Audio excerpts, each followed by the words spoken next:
Hey guys, welcome back to my channel. It's Jess here from Jesslyn Coaching and Healing.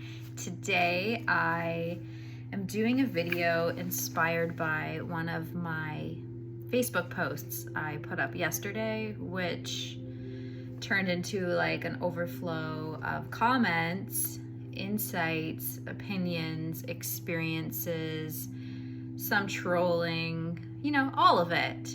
And I thought, you know what, I want to bring this to my YouTube channel and I want to talk more about it. This morning when I was having my coffee, doing my meditation, I just felt inspired to start writing out some things that stood out for me and some other thoughts, and then some tools that can help people with what I had posted about. So stick around till the end, guys, because I'm going to give you some useful tools and strategies that you can implement right now in your life, not just for this subject, but for anything that's going on that you may be struggling with, you may be having a really hard time overcoming. Maybe you feel like it's bigger than you and you feel powerless, defeated. Whatever it is, stick around. I promise you, you will love this. So here we go. My post that I wrote on Facebook yesterday said the following: why do individuals who have overcome addiction still identify as addicts and say they are in recovery? At what point do you start saying, I was an addict and I have recovered? So when I was dating someone a little while back, they went away to treatment for addiction, and I participated in some of the calls about addiction inspired by the 12-step program, AA, NA, Al-Anon, and I would hear people say, hi, I am so-and-so and I am an addict. I haven't used in 30 years, blah, blah, blah, blah, blah. And I'm thinking, okay, why are you still saying you are an addict if you haven't used in 30 years and you've done the program and you've done the work, you've put in the time and the energy to change? So there's some comments that stood out for me. I mean, there was a lot there and a lot of engagement, but let's go with this. One of my beautiful friends who is into quantum physics, she's into energy work, she's into all of that, said, I experienced addiction. That puts it in the past. That implies that you have overcome it and you no longer identify as a person who's addicted. That does things in your mind. It makes things shift around. And I just love that. I experienced addiction. That is a I remember when, meaning it's in the past. It's not in your present. It's not affecting you anymore. So then the next one. In my opinion, and I'm speaking from experience, I don't want to handicap myself by being an addict forever. Like, it's been over 10 years. I think I'm good now. That's wonderful. I like the attitude and the energy of what this person said. It's wonderful. So then the next thing. This was from someone's long comment sharing their experience. I believe they've been sober for 34 years. I must always be careful to not give in to anything that could once again make me lose control. So that right there stood out from all the paragraphs. And I said, to always be cautious or careful can feel stressful, and it may contribute to a dysregulated nervous system. You're always on guard. You're always on the lookout. You're probably having high cortisol. Your window of tolerance may not be very big. And it could be intense going out to places where they serve alcohol or being around people who use drugs and just always having to be cautious and careful. That could set you up for failure or set you up for a state of discomfort, just to be simple. So one of my dear mentors and former coaches said the following thing, and I just loved it. You can be an expert in the problem or live from a totally different possibility. It's good shit. And then I didn't see this comment yesterday, but today I went back to look for something and I saw something here, and then I'm like, wait a minute, okay, I've got to take some notes on this and share. Once an addict, always an addict. This can lead to feelings of helplessness, and it can limit personal growth.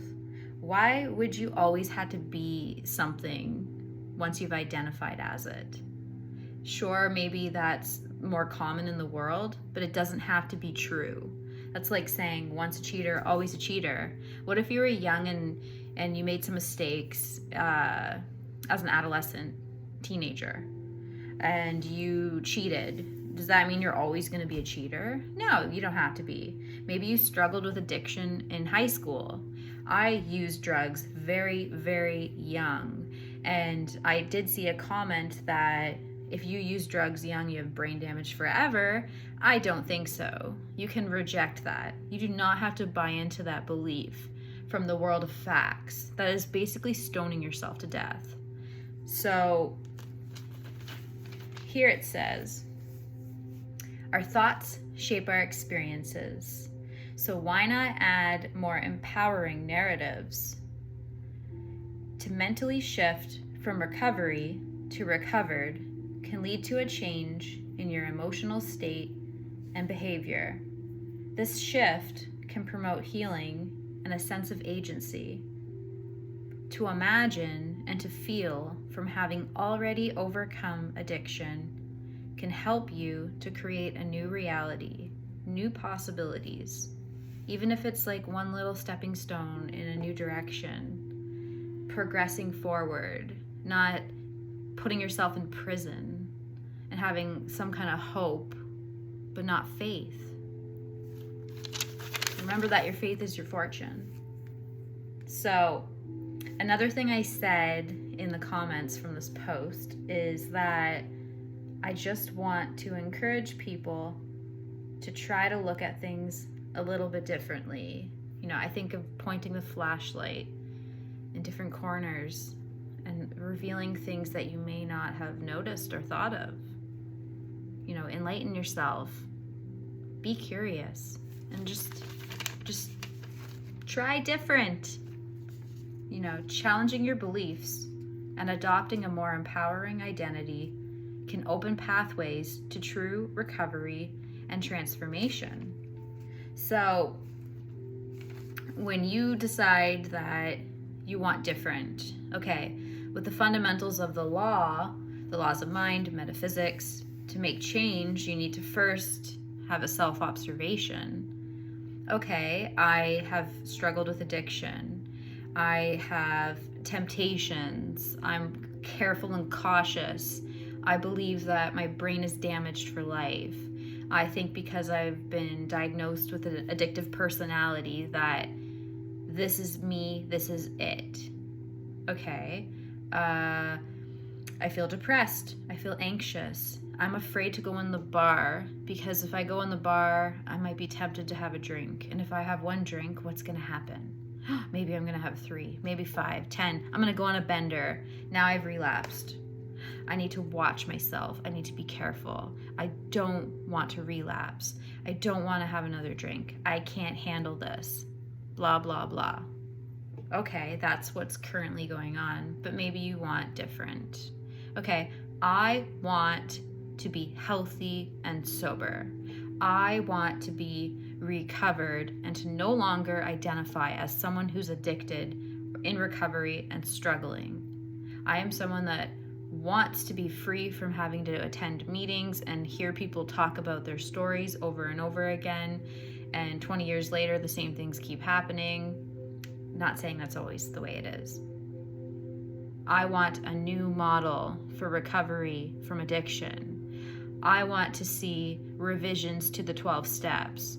I want to see something better in the world for people that are struggling. I don't want to struggle, and I don't want others to struggle, and I know there are better ways. So you start getting that fired off. It's a new dialogue, creating a new narrative for yourself, what you want that's different. And as you change, it helps others to change too. Naturally, it ripples. Okay, so self-observation. It's like the baseline data, who you are, what's going on so far. Okay, now you decide that you want something. You have an aim, you have a goal, you have a vision, you have purpose. And then you must detach from the old story, the old ways that you have identified. You must let it die. You must destroy it with love. So here are some tools for challenging your beliefs and to help you detach from the old and move into the new, empowering identity, to stop disempowering yourself. So you can use reframing, where you will identify the negative thoughts and you will reframe them into more positive thoughts. For example, I am an addict. I am in recovery. And the reframe would be, I was in recovery and now I am fully recovered and living a fulfilling life.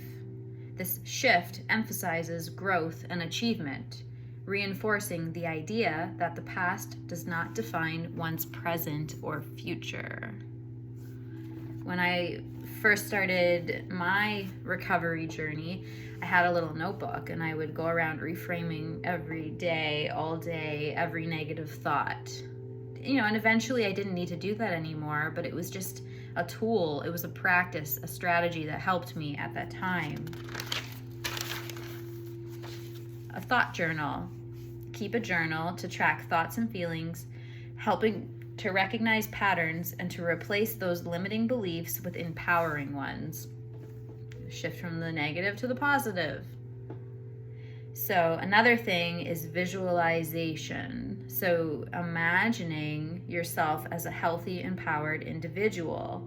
You need to engage all of your senses to make it vivid and emotionally resonant until it feels real.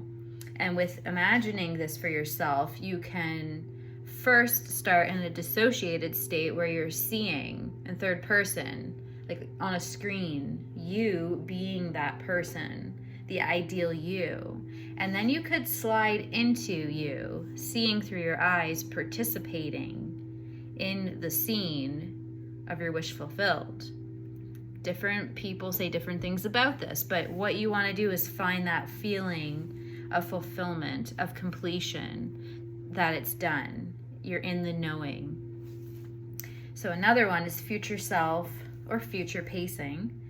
You will imagine your life after overcoming the addiction, and you will focus on the feelings associated with that new reality. So maybe you're gonna go 6 months out, maybe 1 year out, maybe it's 5 years out, and just play around with that and see and notice what it does for you. Another thing you can do is mantra or affirmations. This will be where you create and repeat statements that will reinforce your identity as a recovered addict. But don't call yourself a recovered addict. You can find something else. But if that works for you, that's fine. It's not always about the words. It's about the feeling. It's about what that does for you. It means something for you specifically.